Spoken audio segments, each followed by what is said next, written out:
बार एक छोटे से गांव में एक गरीब लेकिन बहुत ही दयालु चिकित्सक था जिसका नाम एंड्रयू था। हर दिन वो अपना दवा खाना खोलता और गांव में बीमार लोगों का इलाज करता। एंड्रयू अपने रोगियों के लिए बहुत समर्पित था।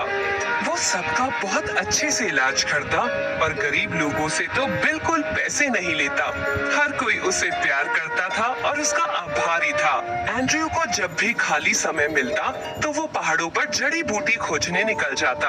अपने साथ वो केवल 3 रोटी और एक पानी की बोतल ले जाता था। ऐसे ही एक बार पहाड़ों पर जाते हुए उसे सड़क के किनारे एक गरीब भिखारी भूख से मरता हुआ मिला। तुम पर दया आ रही है, कृपया इस रोटी को जल्दी खाकर पानी पियो, तुम्हें अच्छा महसूस होगा। दयालु एंड्रयू ने बूढ़े को रोटी का एक टुकड़ा और उसकी पानी की बोतल दी। जब वो बूढ़ा व्यक्ति अपना भोजन समाप्त कर रहा था, एंड्रयू ने खुशी से उसे अलविदा कहा और अपनी यात्रा जारी रखी। जैसे ही एंड्रयू वहाँ से चला, भिखारी तुरंत एक भगवान में बदल गया।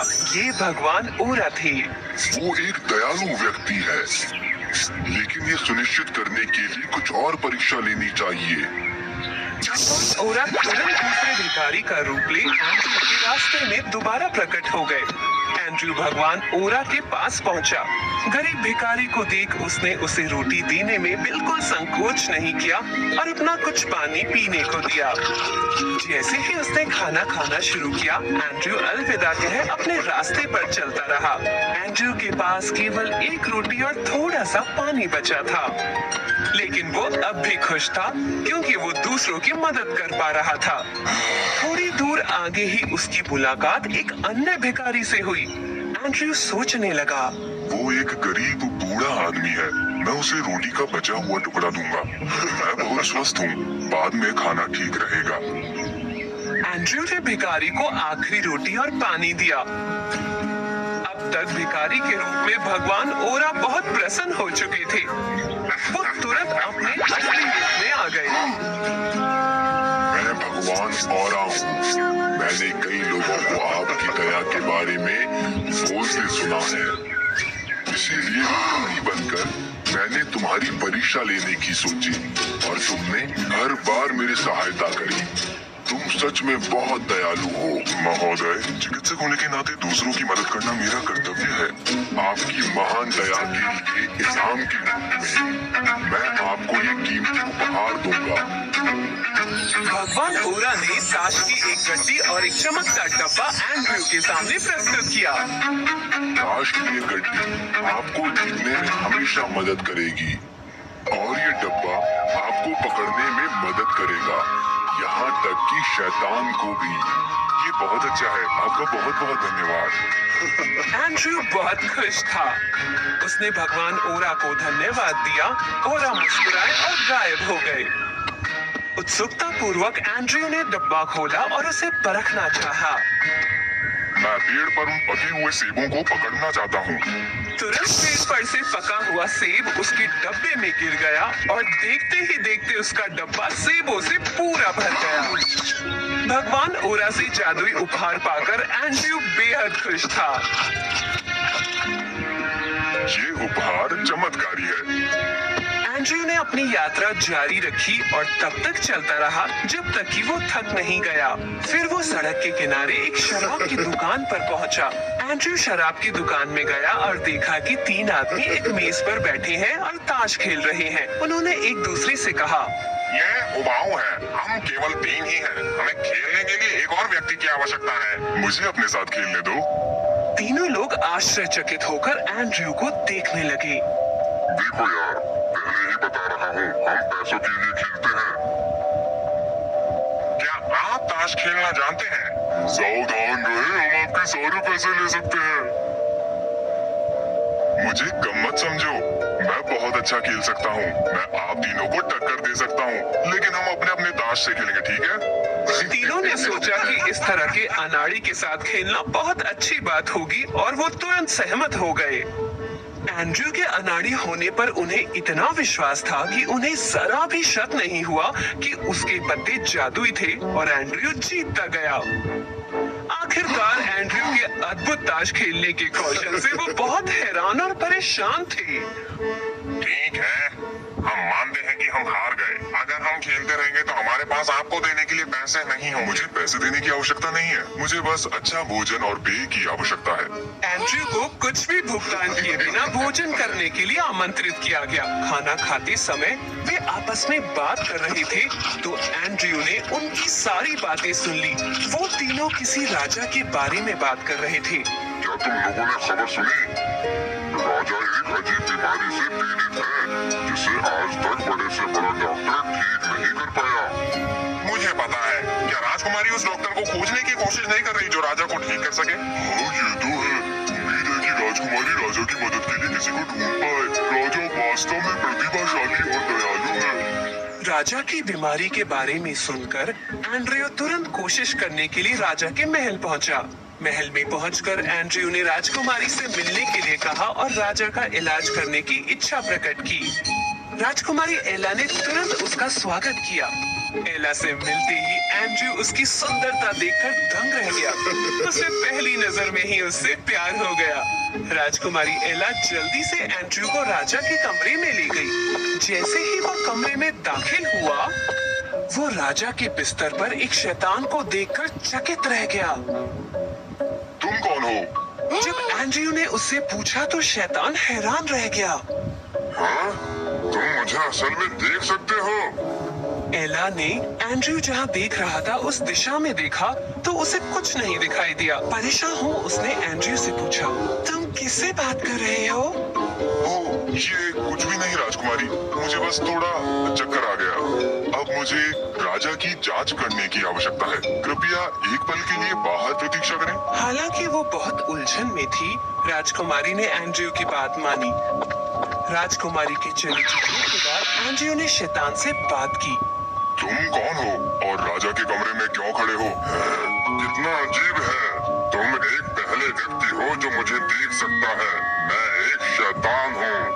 राजा बिस्तर पर बेहोश पड़ा रहा। मैं राजा की आत्मा लेने आया हूँ क्योंकि उसका समय समाप्त हो चुका है। ये सुनकर एंड्रयू ने जल्दी से शैतान से विनती की। मैं आपसे विनती करता हूँ, कृपया एक बार के लिए उन्हें जीवन दान दें ताकि राजा थोड़े अधिक समय के लिए जीवित रह सके। इस राज्य को उनकी जरूरत है। मनुष्य तुच्छ है और उसके लिए भाग्य को नहीं बदला जा सकता। उसका दुनिया छोड़ने का समय आ चुका है। बिल्कुल नहीं, मैं भाग्य पर विश्वास नहीं करता। हमें अपना भविष्य तय करने वाला होना चाहिए। मैं तुम्हें उसे कहीं भी नहीं ले जाने दूंगा। ठीक है, मैं तुम्हें मौका दूंगा। क्या तुम मेरे साथ भाग्य का खेल खेलने की हिम्मत रखते हो? तुम्हारी जानकारी के लिए मैं तुम्हें बता दूं कि मैं आज तक किसी से नहीं हारा हूँ। ठीक, अगर मैं जीत गया तो क्या होगा? यदि तुम जीत गए तो मैं उसे 1 साल और जीने दूंगा। लेकिन अगर तुम हार गए तो मैं उसे दूर ले जाऊंगा और तुम जीवन भर मेरे गुलाम रहोगे। मंजूर? एंड्रयू ने अपनी ताश के पत्तों को मेज पर रख दिया। ठीक है, हम आपके नियमों के अनुसार लेकिन मेरे ताश के पत्तों के साथ खेलेंगे। एंड्रयू को अनाड़ी समझ शैतान तुरंत राजी हो गया। एंड्रयू और शैतान ने राजा के कमरे में ही खेल खेला। अपने जादुई ताश की मदद से एंड्रयू ने एक भी बाजी नहीं हारी और जीतता गया। शैतान हर बाजी हार रहा था और अब वो घबराने लगा। उसे याद नहीं आया कि एंड्रयू कितनी बार जीत चुका है। तो अब क्या शैतान, आप कई बार हार चुके हैं और एक बार भी जीत नहीं पाए हैं। ठीक है, तुम जीते। मैं उसे कुछ और समय जीने की अनुमति दूंगा। नहीं नहीं, आपके नियमों के अनुसार मैंने सैकड़ों बार जीता, तो वो अब सैकड़ों वर्ष तक जीवित रहेगा। नहीं, मनुष्य सैकड़ों वर्षों तक जीवित नहीं रह सकते।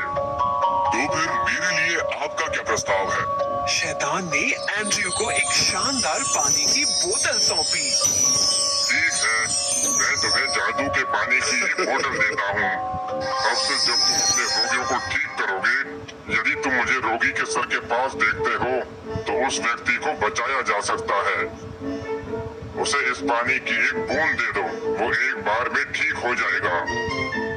यदि तुम मुझे बिस्तर के अंत में देखते हो तो उस व्यक्ति को बचाने का कोई तरीका नहीं है, तब भीख मांगने का कोई फायदा नहीं होगा। तुमको हमारा समझौता याद रखना होगा। यदि तुम भूले तो मैं तुम्हारी आत्मा को दूर ले जाऊंगा। एंड्रयू ने कीमती पानी की बोतल को स्वीकार किया और शैतान के सौदे से सहमत हो गया। शैतान बिना मन से वहाँ से गायब हो गया। जैसे ही शैतान गायब हुआ, राजा तुरंत स्वस्थ हो गया। उसने अपनी आंखें खोली और पहले की तरह खड़ा हो गया।